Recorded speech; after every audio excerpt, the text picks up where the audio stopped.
Imagine uma mulher de 58 anos, vivendo isolada no sertão de Pernambuco em 1954, que em uma única madrugada incendiou um destacamento militar e matou 12 soldados fortemente armados, tudo com a precisão cirúrgica, o ódio acumulado e a calma perturbadora de quem esperou exatamente 30 anos pelo momento exato da vingança.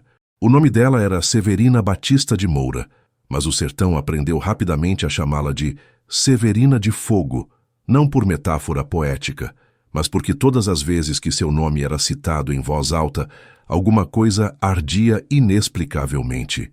Uma casa abandonada, um galpão de mantimentos, ou a própria lembrança corrosiva do medo que autoridades militares julgavam ter enterrado definitivamente com o fim do cangaço em 1938. O que transformou Severina em lenda não foi apenas o número impressionante de mortos que causou sozinha, mas o fato perturbador de ter realizado individualmente o que nenhum grupo organizado de cangaceiros conseguiu fazer desde a queda de Lampião: devolver metodicamente o terror ao lado que sempre acreditou deter monopólio absoluto do poder e da violência.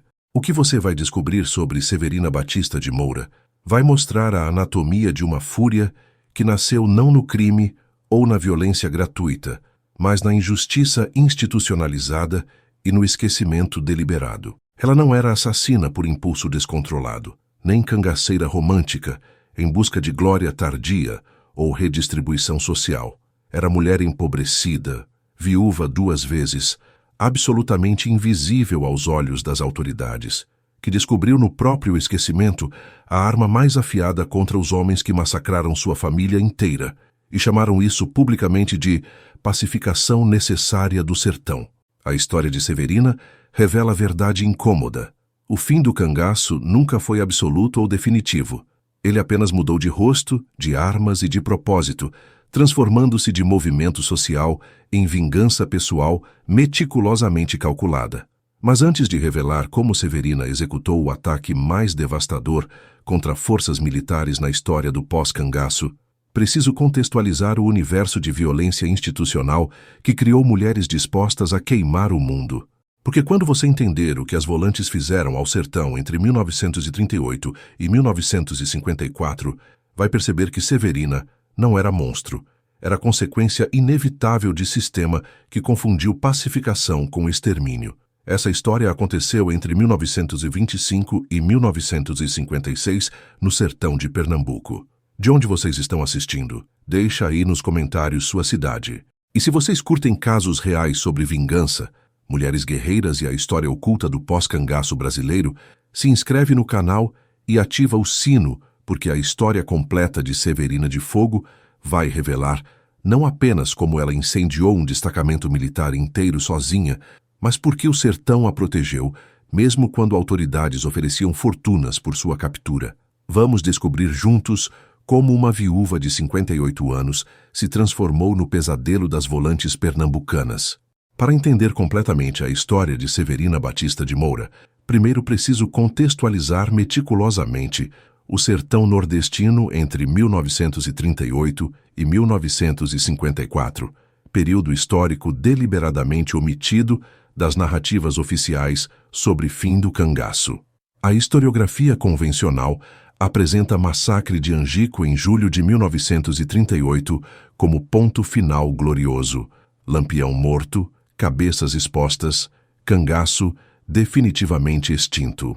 Mas realidade no interior de Pernambuco, Alagoas e Bahia foi radicalmente diferente e infinitamente mais brutal. O que chamaram de pacificação do sertão foi, na verdade, campanha sistemática de extermínio contra a população rural suspeita de simpatizar com cangaceiros, explicou a historiadora Maria Cristina Cortez Wissenbach em estudo pioneiro. Entre 1938 e 1945, volantes mataram mais civis inocentes que cangaceiros haviam matado em toda a década anterior. Diferença é que violência estatal nunca foi contabilizada como crime. O contexto político era propício para atrocidades. Estado Novo de Getúlio Vargas, instalado em 1937, enfatizava ordem, disciplina e eliminação de elementos subversivos, categoria que incluía não apenas cangaceiros ativos, mas ex-cangaceiros anistiados, familiares de bandidos mortos e virtualmente qualquer sertanejo pobre que autoridades decidissem enquadrar. Governadores nordestinos, ansiosos por demonstrar lealdade ao regime federal, concederam poderes extraordinários às volantes, forças paramilitares que operavam essencialmente como esquadrões da morte legalizados. Volantes do pós-38 não eram mais grupos de rastreamento que combatiam cangaceiros em campo aberto, observou o sociólogo Frederico Pernambucano de Melo. Eram unidades punitivas que executavam suspeitos sem julgamento, queimavam propriedades de famílias inteiras e usavam tortura como método rotineiro de interrogação. Operavam com impunidade absoluta porque o Estado considerava a violência deles necessária para civilizar o interior. A estrutura das volantes pós-1938 revelava a natureza do projeto. Eram compostas majoritariamente por soldados estaduais, mas incluíam também jagunços recrutados localmente, homens com histórico de violência, que encontravam nas volantes licença oficial para exercer sadismo. Muitos haviam perdido parentes para cangaceiros e viam serviço nas volantes como oportunidade de vingança legitimada. Psicologia da volante era fundamentalmente genocida, argumentou o psicólogo social em análise retrospectiva. Não buscavam capturar criminosos, buscavam eliminar cultura inteira associada ao cangaço. Isso incluía músicas, histórias, simpatias, memórias. Queriam apagar cangaço não apenas da realidade, mas da possibilidade de imaginação coletiva. Essa mentalidade justificava atrocidades. Aldeias inteiras queimadas por abrigarem violeiros que cantavam músicas sobre Lampião. Mulheres estupradas coletivamente por serem viúvas de cangaceiros. Crianças órfãs enviadas para instituições punitivas em Recife sob alegação de risco de criminalidade hereditária. O aspecto particularmente sinistro manifestava-se na sistematização da violência. Volantes mantinham listas, nomes de ex-cangaceiros anistiados, familiares de bandidos mortos, comerciantes suspeitos de terem negociado com Lampião. Essas listas eram consultadas periodicamente durante operações de limpeza, eufemismo para massacres preventivos. Entre 1940 e 1943, durante seca severa que matou milhares, volantes executaram sistematicamente pessoas das listas sob justificativa de manter ordem durante crise, documentou o jornalista investigativo que estudou arquivos militares. Corpos eram enterrados em valas comuns ou simplesmente abandonados na Caatinga. Famílias que reclamassem eram ameaçadas com o mesmo destino. Silêncio foi imposto através de terror absoluto. A dimensão de gênero adicionava camada específica de horror. Mulheres associadas ao cangaço, fossem esposas, amantes, irmãs ou simplesmente simpatizantes, enfrentavam violência sexualizada sistemática. Estupro não era excesso individual de soldados indisciplinados, mas ferramenta deliberada de humilhação e controle. Volantes operavam sob lógica de que mulheres de cangaceiros não mereciam proteção. Eram propriedades de inimigos, logo espólios legítimos de guerra, explicou historiadora especializada em violência de gênero. Estupro coletivo de viúvas era prática comum, frequentemente executada na frente de filhos como demonstração de poder absoluto. Mulheres que engravidavam dessas violências eram marcadas socialmente para sempre. Severina Batista de Moura viveu imersa nesse contexto, testemunhou essas atrocidades repetidamente e eventualmente decidiu que submissão não era mais opção tolerável. O elemento religioso complicava a situação. Igreja Católica, oficialmente, apoiava a pacificação do sertão. Padres pregavam sermões condenando romantização do banditismo e abençoavam operações militares. Mas catolicismo popular sertanejo desenvolvia a interpretação divergente. Para camponeses, cangaceiros mortos tornavam-se almas penadas que exigiam vingança. Viúvas e órfãos tinham obrigação sagrada de saldar dívidas de sangue. Cultura sertaneja pós-cangaço desenvolveu teologia de vingança justificada, observou o antropólogo. Perdoar quem massacrar a família não era virtude cristã, era traição aos mortos, que impediria suas almas de descansar. Mulheres como Severina viam vingança não como pecado, mas como dever espiritual imperativo. Era nesse contexto absolutamente brutal. Violência estatal sistematizada, impunidade institucional, trauma coletivo não processado e obrigação cultural de vingança, que Severina Batista de Moura nasceu, amadureceu e, eventualmente, decidiu que queimar destacamento militar inteiro era ato não de loucura, mas de justiça necessária que Estado recusava-se a executar.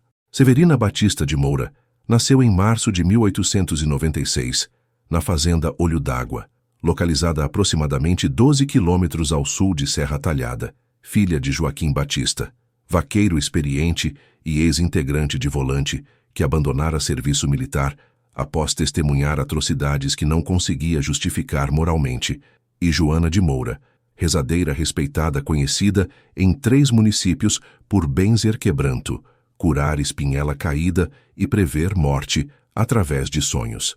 A família ocupava posição intermediária na hierarquia social. Não eram miseráveis absolutos que trabalhavam como agregados, mas tampouco possuíam terra própria. Viviam em sítio arrendado de coronel local, pagando aluguel através de trabalho e parte da produção. A infância de Severina transcorreu em ambiente de austeridade severa, mas não de miséria absoluta. Joaquim criava gado para terceiros, cultivava pequena roça de milho e feijão, caçava ocasionalmente. Joana vendia rezas, partos e remédios de ervas, complementando renda familiar. Severina cresceu como única filha sobrevivente. 3 irmãos haviam morrido na infância de doenças comuns, o que criou relação intensa com ambos os pais. Severina foi criada quase como filho homem que Joaquim nunca teve, recordou o vizinho em entrevista anos depois. Desde pequena acompanhava pai nas vaquejadas, aprendeu a laçar, montar, atirar. Era menina que não brincava de boneca, brincava de caçar preá com bodoque. O elemento formativo crucial foi a educação que Joaquim proporcionou. Ex-integrante de Volante, possuía conhecimento técnico de táticas militares, rastreamento e principalmente tiro de precisão. Começou a ensinar Severina a atirar quando ela tinha aproximadamente 10 anos, usando espingarda velha de carregar pela boca. Joaquim dizia que sertão era lugar onde quem não sabia se defender morria jovem, explicou conhecida da família. Ensinava Severina como limpar arma, calcular distância, controlar respiração antes de atirar. Menina tinha talento natural. Aos 12 anos já acertava a lata a 50 metros. Mas Joaquim ensinava também lições mais sombrias, fruto de experiência nas volantes. Contava histórias sobre atrocidades que testemunhara, execuções sumárias, torturas, impunidade absoluta de autoridades. Joaquim vivia atormentado pelo que participara. Observou o padre que o confessava. Tentava compensar educando filha, para nunca ser vítima passiva. Dizia constantemente: "No sertão, Severina, você morre de fome ou morre de bala. Mas, se for bala, que seja atirando de volta."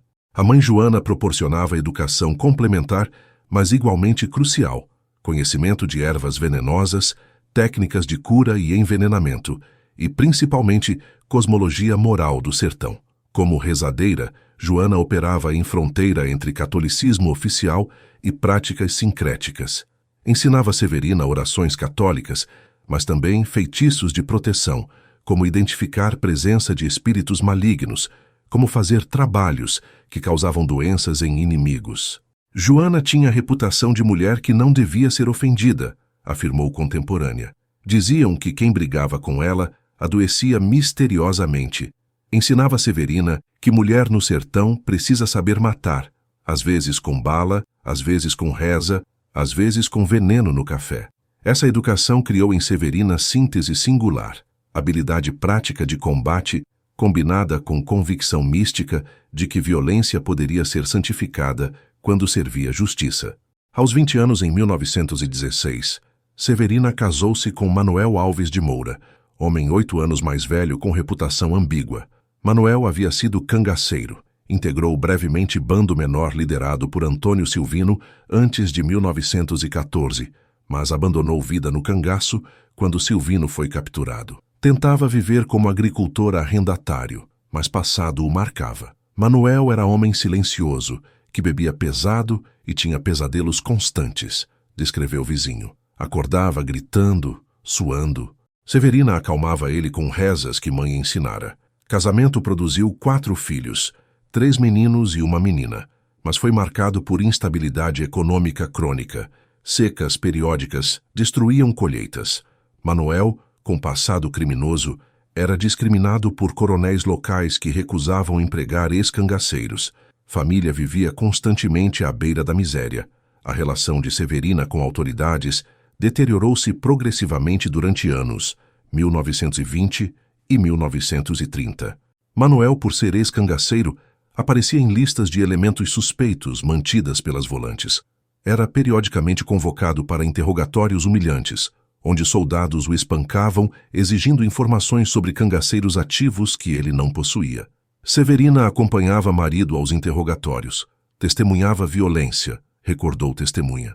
Uma vez tentou intervir quando o soldado quebrou o braço de Manuel com coronhada. O oficial a empurrou tão violentamente que ela bateu cabeça em parede. Disse que mulher de bandido não tem direito de falar com a autoridade. Esses episódios acumulavam-se, construindo reservatório de ódio que eventualmente transbordaria. O pai Joaquim morreu em 1932, aos 63 anos, de pneumonia não tratada. Antes de morrer, chamou Severina e entregou-lhe seu rifle Winchester 1873, arma que trouxera consigo ao deixar volantes décadas antes. Use se precisar, disse simplesmente. Mas se usar, certifique-se de que vale a pena, porque não terá segunda chance. A mãe Joana faleceu 3 anos depois, em 1935, de causas naturais. No leito de morte, murmurou previsão para a filha. Você vai queimar muito antes de descansar. Vi fogo no seu futuro. Não sei se é você queimando ou você fazendo queimar. Severina herdou tanto o rifle quanto a visão profética, guardando ambos cuidadosamente para momento que sabia eventualmente chegaria. O evento catalisador que transformaria Severina Batista de Moura de Camponesa, resiliente em vingadora implacável, ocorreu em 18 de junho de 1945, durante uma das piores secas da história recente do sertão pernambucano.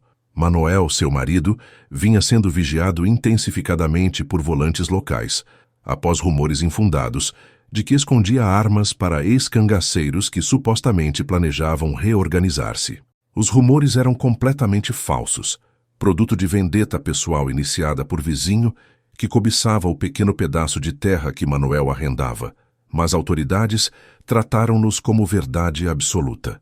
Na madrugada daquele 18 de junho, destacamento de 15 soldados sob comando do tenente Casemiro Ramos cercou completamente o sítio da família. Severina acordou com ruído de cavalos e vozes masculinas gritando ordens. Antes que pudesse reagir, porta de madeira da casa foi arrombada violentamente. Soldados invadiram, arrastaram Manuel da cama, o espancaram brutalmente na frente de Severina e dos 4 filhos aterrorizados. Onde estão as armas, corno velho? Gritava Casemiro, pontapeando Manuel repetidamente no rosto e abdômen. Manuel, genuinamente ignorante, repetia que não havia armas, que era apenas agricultor. Resposta enfurecia ainda mais o tenente. Soldados reviraram casa inteira, destruindo móveis toscos, rasgando colchões, quebrando louças. Não encontraram nada porque nada havia, exceto o rifle Winchester 1873 que Severina mantinha escondido em buraco cavado sob o galinheiro, herança do pai que nunca revelara ao marido. Não encontrando evidências, Casemiro decidiu extrair confissão através de tortura exemplar. Ordenou que soldados amarrassem Manuel a poste no terreiro. Então, metodicamente, queimaram suas costas com ferros aquecidos, exigindo nomes de cúmplices inexistentes. Severina, sendo contida por 2 soldados que a seguravam pelos braços, gritava e implorava que parassem. Um dos soldados, irritado pelos gritos, esbofeteou-a com tanta força que ela perdeu 3 dentes. "Cala a boca, puta de cangaceiro!" cuspiu o homem. "Quando terminarmos com ele, é sua vez." A ameaça não era vazia. Estupro coletivo de mulheres de subversivos era prática rotineira das volantes pós-1938. Durante tortura de Manuel, filho mais velho de Severina, Joaquim Júnior, rapaz de 19 anos, tentou defender o pai.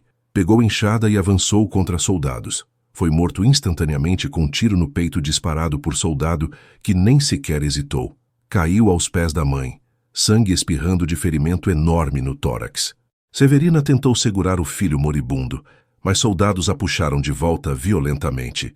Deixa morrer. Criou bandido mesmo que o pai, disse um deles rindo.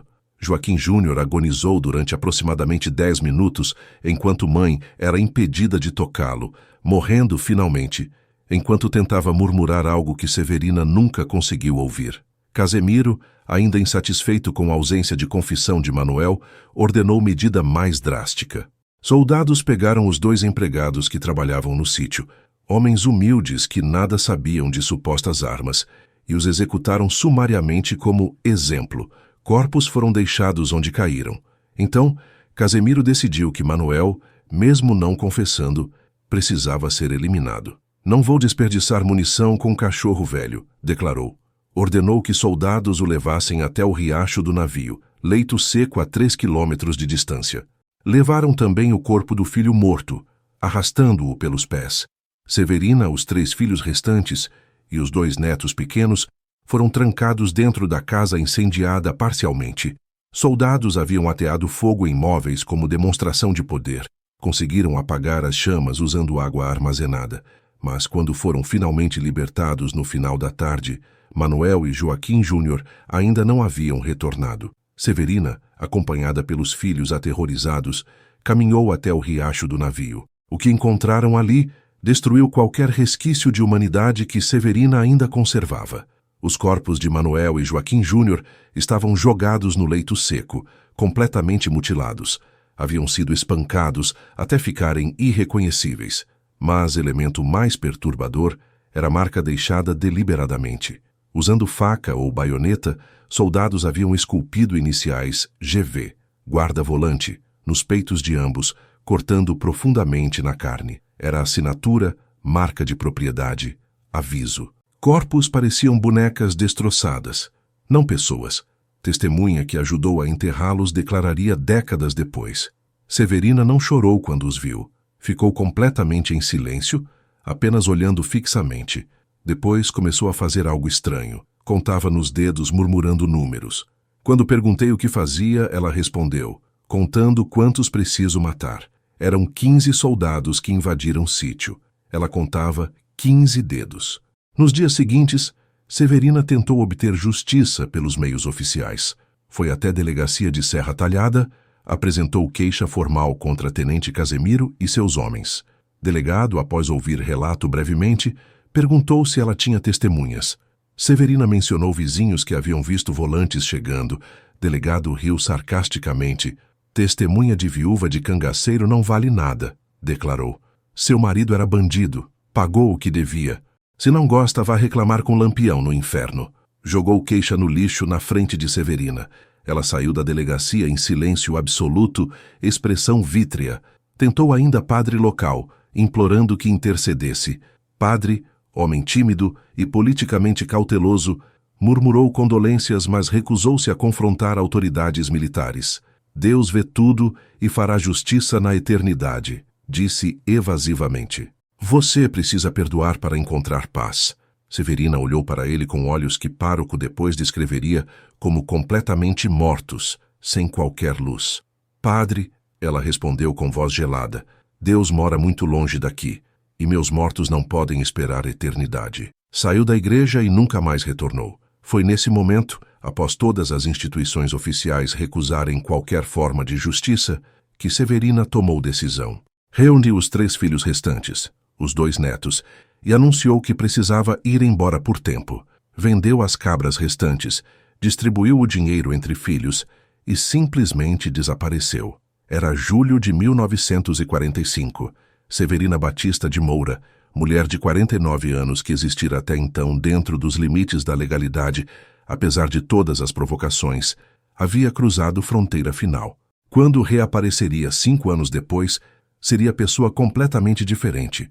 Ou talvez mais precisamente, seria finalmente a pessoa que as circunstâncias sempre a destinaram a ser. Os anos entre 1945 e 1950 permanecem nebulosos na biografia de Severina Batista de Moura. Durante esse período, ela simplesmente desapareceu da sociedade convencional, não aparecia em feiras, não procurava trabalho, não interagia com antigos conhecidos. Autoridades presumiram que havia morrido, Suicídio era comum entre viúvas de cangaceiros e ninguém investigou a ausência de corpo. Filhos eventualmente declararam-na morta, presumida em cartório. Mas relatos fragmentados de vaqueiros, garimpeiros e caçadores itinerantes sugerem que Severina estava muito viva, apenas vivendo em modalidade completamente diferente. Vi mulher vivendo sozinha em gruta na Serra do Jacaré em 1947, relatou o caçador em entrevista.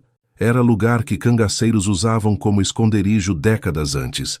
Ela tinha cabelos longos trançados, vestia trapos de couro preto curtido, carregava rifle velho. Quando me viu, apontou arma e disse para ir embora. Não discuti.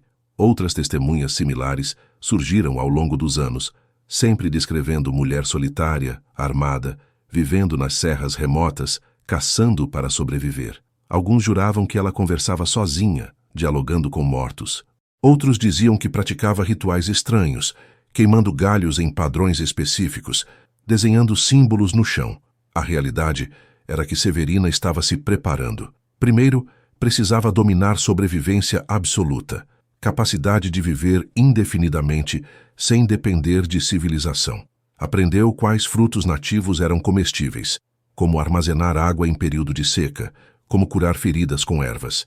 Caçava preás, tatus, ocasionalmente veados. Curtiu couro de animais para fazer roupas duráveis. Era como se estivesse regredindo a estado pré-civilizacional, analisou a antropóloga posteriormente. Mas não era regressão. Era treinamento deliberado para a guerra de guerrilha. Ela se tornava predador do sertão. Segundo, precisava recondicionar psicologicamente. O trauma de testemunhar marido e filho sendo torturados e mortos poderia tê-la destruído mentalmente. Ao invés disso, Severina transformou dor em combustível. Meditava obsessivamente sobre a sequência dos eventos, memorizando cada detalhe, cada rosto dos soldados, cada palavra cruel que haviam dito. Repetia nomes em voz alta como mantras. Casemiro Ramos, o tenente, Otoniel Silva, soldado que matou Joaquim Júnior, Geraldo Muniz, que espancou Manuel mais violentamente. Ela criou galeria mental de alvos, explicou o psicólogo forense estudando o caso. Não era vingança impulsiva, era projeto metódico de eliminação sistemática. Terceiro e mais crucial, precisava desenvolver metodologia de ataque. Severina tinha 49 anos quando começou preparação, idade avançada para combate físico direto. Não tinha força física para confrontar soldados jovens e treinados em combate corpo a corpo, mas tinha intelecto aguçado, paciência absoluta e conhecimento íntimo do sertão. Decidiu que a arma principal seria fogo, elemento que servira volantes tão bem em suas atrocidades, agora seria voltado contra eles. Começou a experimentar com diferentes acelerantes: querosene, gordura animal, resina de árvores. Testava como fogo se espalhava em diferentes condições de vento, como madeira seca do sertão queimava em questão de minutos. Praticou também tiro extensivamente. O Winchester 1873, herdado do pai, tinha munição limitada, mas Severina havia conseguido guardar aproximadamente 50 cartuchos antes de desaparecer. Usou-os parcimoniosa, mas consistentemente, treinando precisão. Instalou alvos improvisados em distâncias variadas, forçando-se a acertar mesmo em condições ruins. À noite, com vento, após correr para simular fadiga. Aos 50 anos, Severina provavelmente era melhor atiradora que maioria dos soldados que a caçariam, estimou o especialista em armamento histórico. Tempo infinito para praticar, motivação absoluta e talento natural compunham combinação devastadora. Quando Severina finalmente reapareceu em 1950, retornando periodicamente à periferia de Serra Talhada, era pessoa transformada fisicamente e psicologicamente.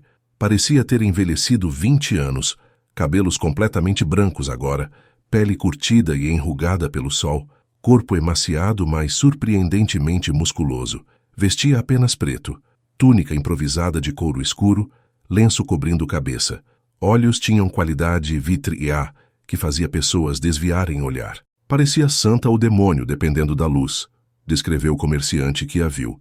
Tinha presença que fazia você querer sair de perto. Estabeleceu-se em barraco abandonado nos arredores da cidade. Retomou criação de cabras, vendia queijo artesanal. mas era fachada transparente. Todos sabiam que Severina esperava algo, preparava-se para algo. Durante esses anos de reaparecimento gradual, Severina executou vigilância metódica do destacamento militar de Serra Talhada. Observava de distância rotinas dos soldados, horários de troca de guarda, quando saíam para patrulhas, quando ficavam mais vulneráveis. Identificava sistematicamente cada soldado que servia no destacamento, memorizando rostos. Quando via Casemiro Ramos, o tenente que ordenara massacre de sua família, circulando pela cidade, seguia-o discretamente, aprendendo seus hábitos. Ela estava caçando, observou o vizinho, como onça espera pacientemente presa passar. Mas presa dela eram os 15 homens que haviam invadido seu sítio. A dimensão mística intensificava-se.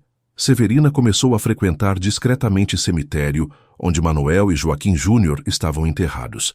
Passava horas ajoelhada nas sepulturas, conversando em voz baixa com os mortos. Ela pedia permissão para eles, explicou benzedeira que a conhecia. Segundo tradição sertaneja, vingança precisa ser autorizada pelos mortos, senão almas ficam presas entre mundos. Severina esperava sinais de que marido e filho aprovavam o que planejava fazer. O sinal veio, segundo ela própria declararia posteriormente, em sonho recorrente, onde via Manuel e Joaquim em pé ao lado do riacho do navio, ambos apontando em direção ao destacamento militar que ardia em chamas vermelhas e douradas. Eles me mostraram o caminho, Severina confidenciaria anos depois, a única pessoa em quem confiou. Não era vingança, era dívida sagrada que precisava ser paga. O estopim final chegou em 30 de maio de 1954, quando aparente acaso revelou-se como inevitabilidade histórica.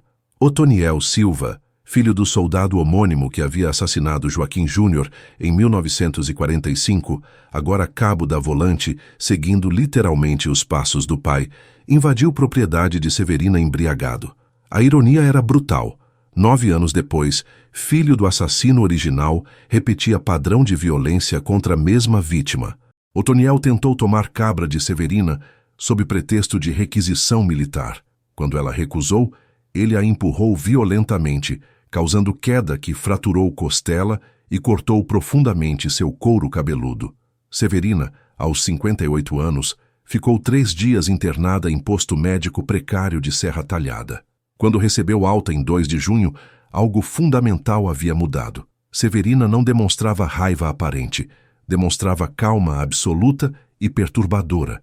Retornou ao barraco, vendeu todas as cabras restantes para comerciante local por preço absurdamente baixo, causando estranhamento. Comprou 2 grandes galões de querosene de vendedor ambulante, alegando necessitar iluminar propriedade. Limpou meticulosamente o Winchester 1873, poliu cada peça, carregou arma com 7 cartuchos que havia guardado especificamente para a ocasião final. Escreveu carta breve para filhos, texto jamais revelado publicamente, mas segundo rumores continha apenas: perdoem-me por abandoná-los, mas não posso dormir enquanto dívida não for paga. Cuidem dos netos. Nos veremos quando Deus decidir. Na noite de 4 de junho de 1954, Severina Batista de Moura, viúva de 58 anos, mãe de 3 filhos vivos, avó de 5 netos, mulher que sociedade considerava inofensiva e esquecível, iniciou caminhada que transformaria a história do pós-cangaço. A madrugada de 5 de junho de 1954 estava excepcionalmente silenciosa. Lua crescente proporcionava iluminação suficiente para a navegação, mas não tanta que eliminasse sombras. Severina saiu de seu barraco às 23h30, carregando mochila improvisada contendo os 2 galões de querosene, trapos velhos embebidos em resina inflamável que preparara, 4 tochas caseiras feitas de galhos envolvidos em tecido oleoso e o Winchester 1873 com 7 balas preciosas. Vestia túnica preta de couro que usava desde retorno das serras, lenço cobrindo cabelos brancos, e nas costas levava pequena imagem de Nossa Senhora das Dores envolvida em pano, proteção espiritual que mãe Joana sempre insistira ser necessária antes de atos violentos. O destacamento militar de Serra Talhada ficava a aproximadamente 4 quilômetros de seu barraco. distância que Severina percorreu em 1 hora e 40 minutos, movendo-se lenta mas consistentemente, evitando estradas principais, usando trilhas que conhecia desde a infância. Chegou ao perímetro do destacamento por volta de 1h10 da madrugada. O quartel não era estrutura militar formal. Era a casa grande abandonada de fazendeiro falido que exército estadual requisitara. Construção de taipa e madeira com telhado de palha, extremamente inflamável. Abrigava naquela noite exatamente 12 soldados, número menor que os 15 que haviam invadido seu sítio em 1945, mas Severina considerava número suficiente como pagamento inicial da dívida infinita. Durante 30 minutos, Severina simplesmente observou de distância segura, escondida atrás de formação rochosa. Estudava padrão de iluminação, lamparina única acesa em quarto que servia como escritório do tenente, resto da casa mergulhado em escuridão. Escutava sons, roncos de soldados dormindo, ocasionalmente alguém se mexendo na cama, mas nenhuma sentinela aparente. Volantes pós-cangaço haviam se tornado complacentes, analisou o historiador militar. Acreditavam genuinamente que a ameaça havia sido eliminada. Ideia de que viúva idosa pudesse representar perigo era literalmente impensável para eles. Essa arrogância foi fatal. Às 1h47, Severina iniciou o movimento. Aproximou-se silenciosamente da construção pelo lado oposto à porta principal, onde janelas pequenas permitiam ventilação. Primeiro passo foi bloquear saídas. Usando corda que trouxera, amarrou porta principal por fora, passando corda múltiplas vezes entre maçaneta e poste próximo. Testou. Porta não abria mais. Repetiu o processo em porta lateral dos fundos. 2 saídas principais agora bloqueadas. Janelas eram pequenas demais para adulto passar rapidamente, especialmente em pânico. Segundo passo foi preparar acelerantes. Severina derramou primeiro o galão de querosene meticulosamente ao redor do perímetro da construção, criando linha contínua que abraçava edifício por 3 lados. Derramou o segundo galão mais concentradamente nas áreas próximas às janelas e nas pilhas de mantimentos e forragens que soldados mantinham encostadas nas paredes externas. Material perfeitamente inflamável. O cheiro forte de querosene deveria teoricamente alertar quem estivesse acordado, mas vento soprava na direção oposta, levando o odor para longe da casa. Terceiro passo, o mais audacioso, foi criar pontos de ignição simultâneos. Severina havia estudado como o fogo se espalhava e concluído que múltiplos pontos de partida simultâneos criavam sensação de cerco completo, causando maior pânico e confusão. Acendeu as 4 tochas que preparara, usando pederneira.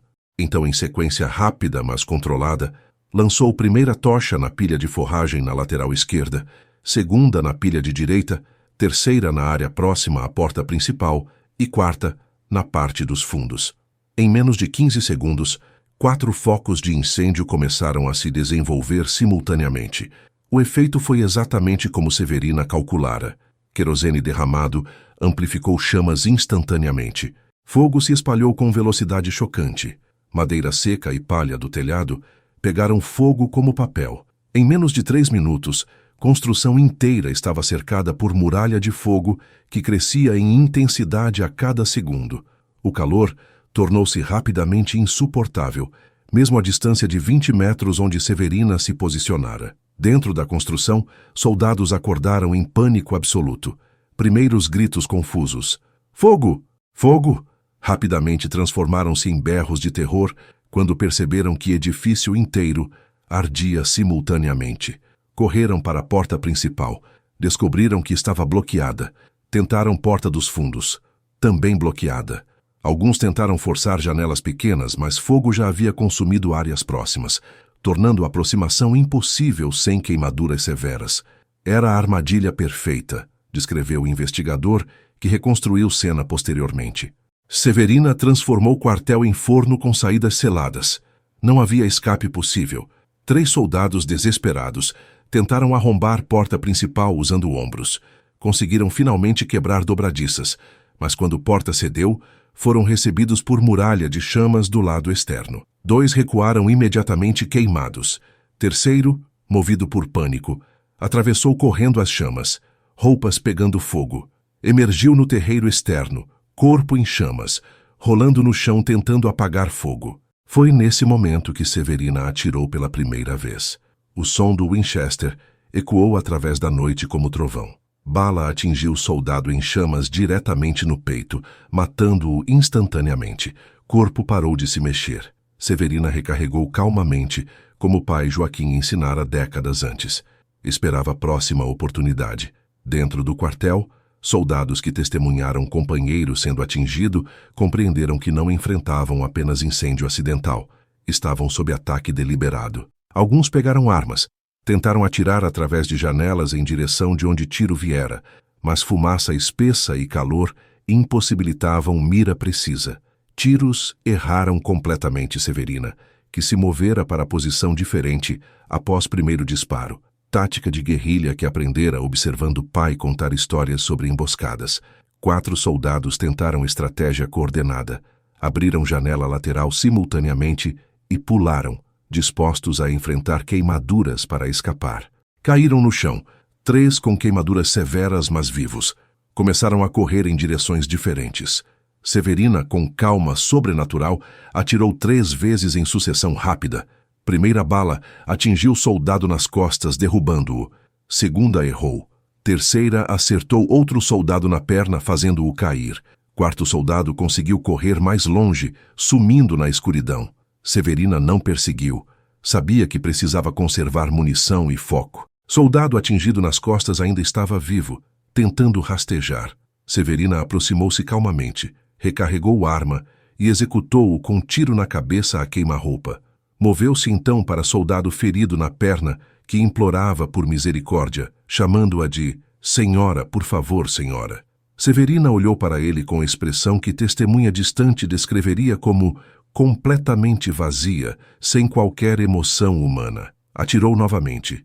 6ª bala, 6º morto ou incapacitado. Restava uma bala no Winchester. Dentro do quartel, estrutura começava a colapsar, vigas do telhado cedendo, paredes de taipa rachando com calor extremo. Gritos de agonia dos soldados presos dentro tornaram-se gradualmente mais fracos, substituídos por sons de estrutura desmoronando. 3 soldados finalmente conseguiram abrir passagem através de parede que fogo enfraquecera, emergindo cobertos de fuligem e sangue. Estavam desorientados, feridos, tossindo violentamente. Severina usou última bala para atingir um deles. Não foi tiro fatal, acertou o ombro, mas o derrubou. Então, com o Winchester vazio, fez algo inesperado. Simplesmente recuou para as sombras, observando. 2 soldados restantes, feridos mas vivos, começaram a correr cambaleando em direção à cidade. Severina os deixou ir. Não por misericórdia, mas por cálculo. Sobreviventes levariam história do terror, amplificariam medo. Quando amanheceu às 5h30, quartel era apenas escombros fumegantes. 9 corpos foram encontrados entre destroços. Alguns queimados além de reconhecimento. Outros sufocados por fumaça antes que fogo os consumisse. 3 corpos estavam no terreiro externo, todos com ferimentos de bala. Total, 12 soldados mortos. Operação durou do primeiro tiro ao último, aproximadamente 27 minutos. No chão, próximo à formação rochosa de onde Severina atirara, investigadores encontrariam posteriormente bilhete escrito com carvão em pedaço de madeira. Aqui termina o sossego das volantes. Aqui começa o inferno das viúvas. SBM. A assinatura não era necessária. Todos já sabiam quem era responsável. A reação das autoridades ao massacre foi imediata e massiva. Governador de Pernambuco, sob pressão do Exército Federal, declarou estado de emergência em Serra Talhada e municípios adjacentes. 50 soldados adicionais foram destacados para a região com ordem explícita: capturar Severina Batista de Moura viva ou morta, preferencialmente viva para execução pública exemplar. Recompensa de 5.000 cruzeiros, fortuna para padrões sertanejos, foi oferecida por informações sobre paradeiro.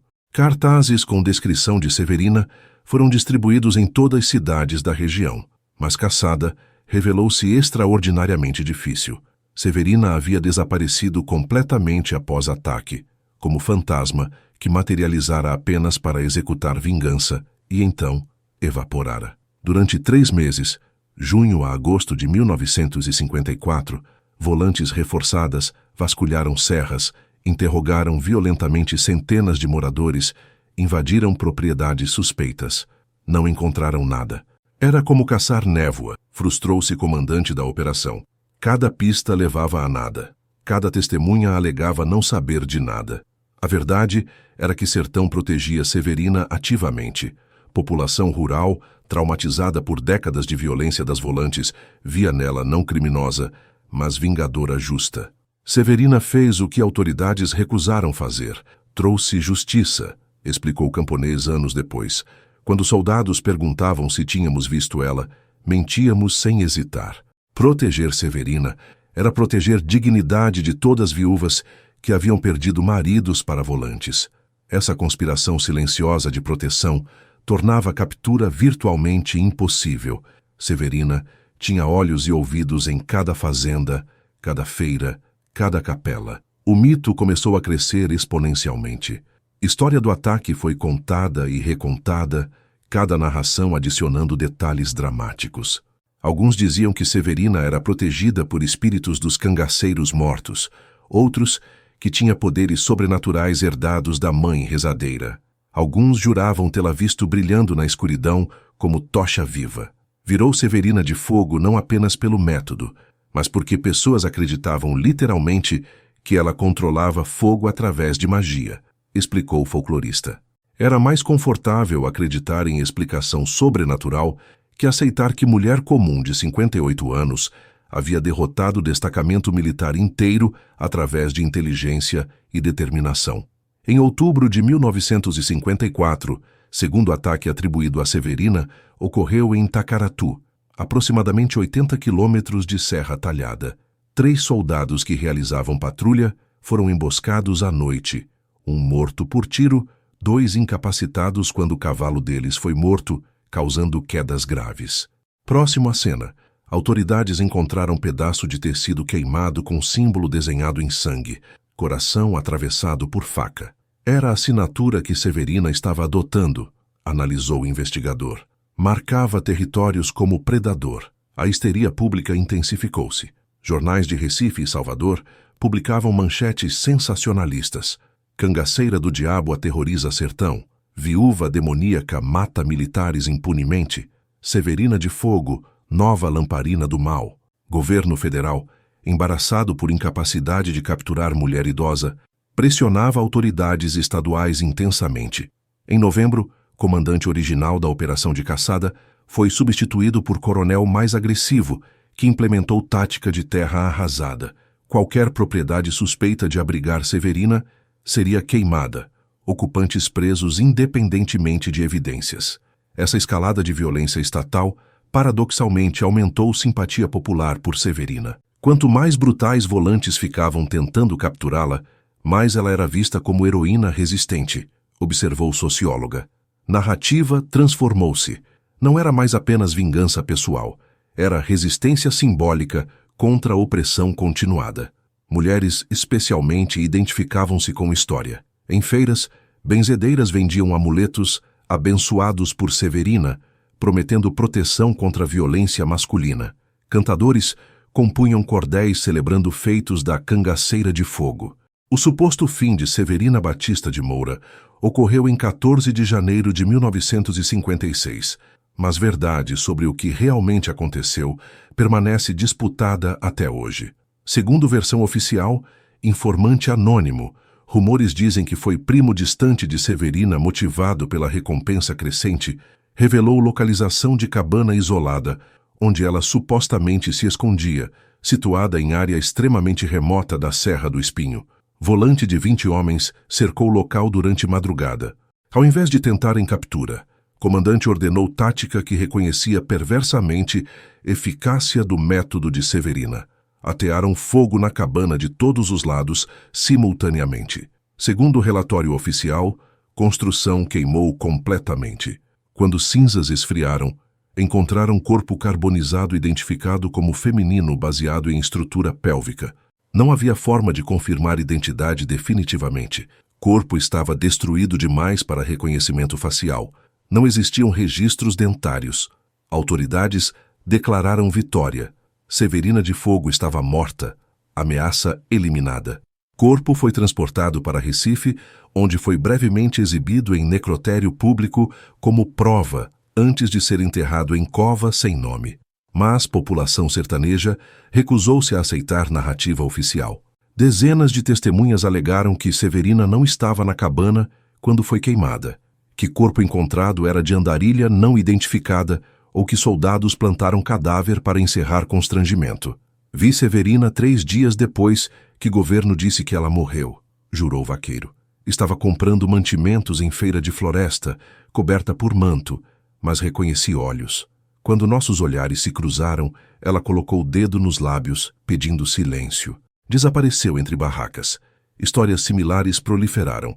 Avistamentos de mulher idosa, sempre vestida de preto, sempre armada, sempre desaparecendo antes de ser identificada definitivamente. A ossada levada para Recife desapareceu misteriosamente do arquivo forense em 1958. Funcionário responsável alegou que registros foram destruídos em inundação, mas nenhuma inundação afetou o prédio naquele período. Conspiração de proteção claramente se estendia até estruturas oficiais. Mesmo dentro de instituições, havia pessoas que consideravam Severina heroína digna de proteção. Avistamentos continuaram por décadas. Em 1972, a agricultora de floresta reportou ter sido salva de tentativa de estupro por velha de olhar de brasa que apareceu com rifle e afugentou o atacante. Descrição correspondia a Severina, que teria então 76 anos. Em 1981, Peregrino afirmou ter encontrado eremita feminina vivendo em gruta, que lhe ofereceu água e disse chamar-se apenas alguém que espera morrer em paz. Quando perguntou se era Severina de Fogo, mulher teria sorrido tristemente e respondido: Severina morreu em 1945. Eu sou apenas fantasma que ainda não percebeu. O legado de Severina Batista de Moura transcende questão de se realmente morreu em 1956 ou sobreviveu décadas adicionais. Tornou-se símbolo poderoso no imaginário feminino nordestino, representação de resistência feminina contra a violência patriarcal e estatal. Severina de Fogo vive em cada mulher sertaneja que se recusa a aceitar passivamente injustiça, declarou o líder feminista em 1995. Não importa se corpo dela queimou ou não, espírito dela permanece incendiando consciências. Em Serra Talhada, museu local possui pequena exposição sobre lendas do pós-cangaço, que inclui painel sobre Severina. Texto é cuidadosamente ambíguo, referindo-se a ela como suposta autora de ataque ao destacamento militar e apresentando múltiplas versões da história. Mas visitantes deixam regularmente oferendas, flores, velas, bilhetes escritos à mão. Obrigada por mostrar que podemos revidar, diz um. Descanse em paz, guerreira, diz outro. Museu tenta remover oferendas periodicamente, mas sempre reaparecem. Em 2012, cineasta produziu documentário sobre Severina, entrevistando descendentes, historiadores e moradores idosos. Opiniões variam dramaticamente. Alguns a condenam como assassina, que manchou memória do cangaço.